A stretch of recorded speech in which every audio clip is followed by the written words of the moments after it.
மேரி, உனக்கு என்ன பைத்தியமா பிடிச்சிருக்கு? பைத்தியம்டா.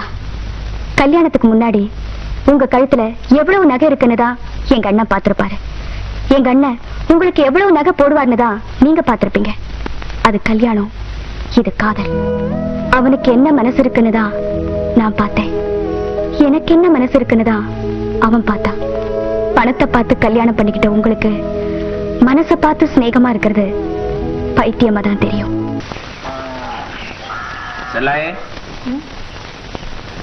ஆமா, மாறி எங்க போயிட்டான்? நம்ம கோழி எங்கேயோ ஓடி போயிடுச்சுங்க. அதை பிடிச்சாரு போயிருக்காரு. ஆஹா.